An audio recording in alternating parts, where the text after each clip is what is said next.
Welcome back to the Mid-Year Mitch YouTube channel. In today's episode, we're assembling the suspension on the 63 convertible, so be sure to stick around. So I've got another project in the garage, and you may recognize this one.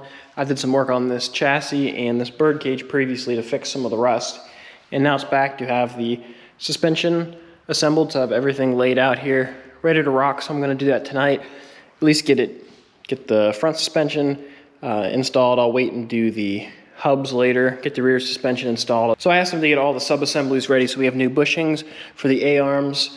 We have all the bearings removed on the hubs, ready to go. The trailing arms are rebuilt, ready to go. And the rear diff is done. Oh, and also the half shafts, because those aren't really fun either. So everything's ready to go, so this should go together pretty quick.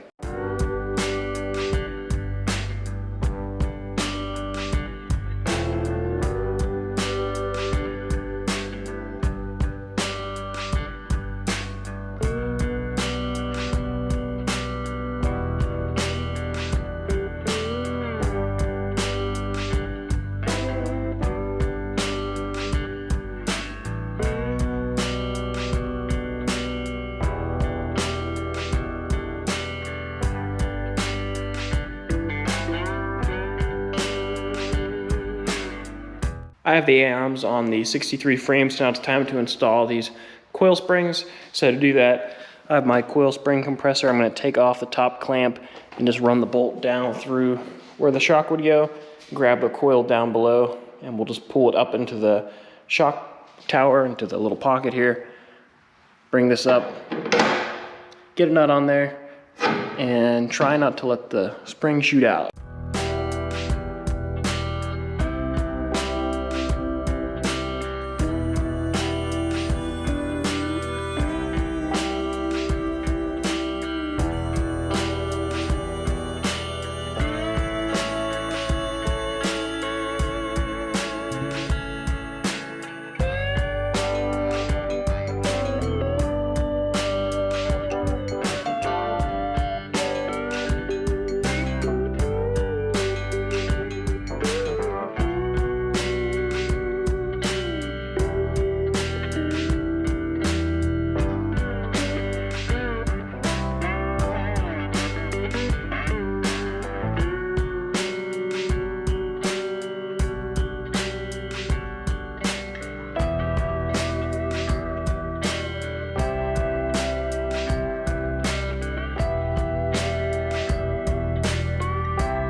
Next, I'm going to work on installing the rear composite spring, the half shafts, the strut rods, the trailing arms, the rest of the hardware, and the shocks.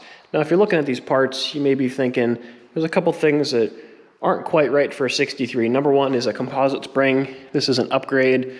Should give them a little bit better ride, and also it shaves like 30 pounds off the back of the car. Also, you might be looking at these caps. So these are for a big block rear end. So this has a 67 big block rear end in it, so it's a little beefier. And these parts might look familiar to you because these are the original trailing arms off of the 78 Corvette, or the Misfit chassis, which is buried in the corner over there. So there's a couple parts that are from different cars on this, but it'll upgrade the car. It'll have a stronger rear end, and he's switching over to disc brakes on this thing.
So I have the rear suspension installed. I'm really happy with the way that came together.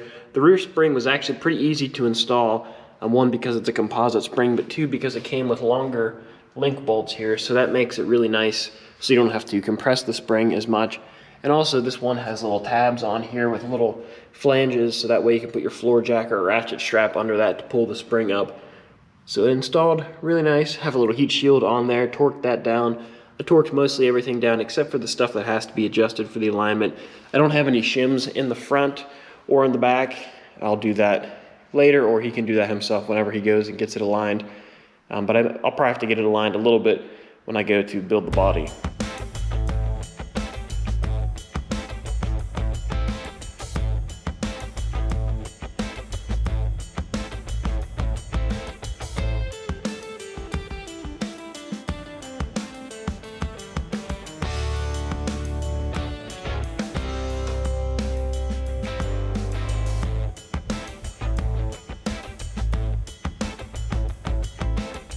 I pressed in my new studs and tapped in my new bearing races inside these hubs. These are actually the later style hubs. I believe these are 69 and up hubs, and he has the spindles on the car to match. That way, one, he can go to disc brake, but two, he has the bigger and a little bit better bearing design. So I also numbered the boxes. That way I knew which bearing race went to which bearing. And then I used the original races. I just ground them down, which really didn't matter for the front, but for the back ones, I ground it down a little bit. That way this would slip in and not potentially get stuck. Ask me how I know about that, but definitely helps to add a little bit of clearance there. Just tap them in place. They're good to go. So now I need to pack the bearings full of grease and get the bearings on the chassis.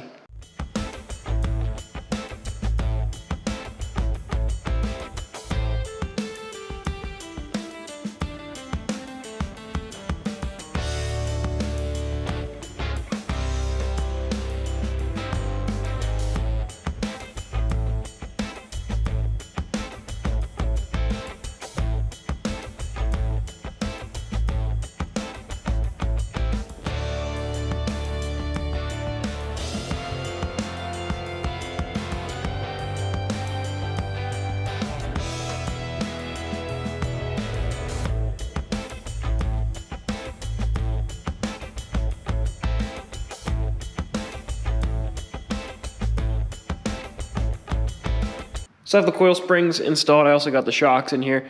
Now, a keynote is these are aftermarket coil springs, which are designed to have a higher spring rate, and they're also shorter. That way they're easier to install. I believe these are like 500 or 550 pound springs, but they installed really nice by using the technique I showed. I also used a ratchet strap to keep them from flying out and also to help pull them in, because whenever you tighten them, they may want to walk out. So they installed really nice. Got the ball joints all tight, torqued down everything in the front suspension.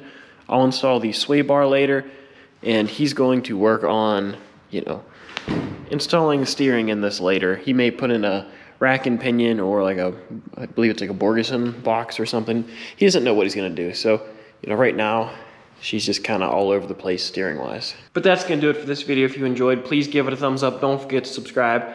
And if you look at the car behind me, it's changed a lot. One, since the beginning of the video, but two, since the last video that you saw. In the next couple videos, I'm going to be showing you the fiberglass work I'm doing on this car, the assembly, and it's going to come together pretty quick. So I got a lot of work to do. I'll catch you guys later.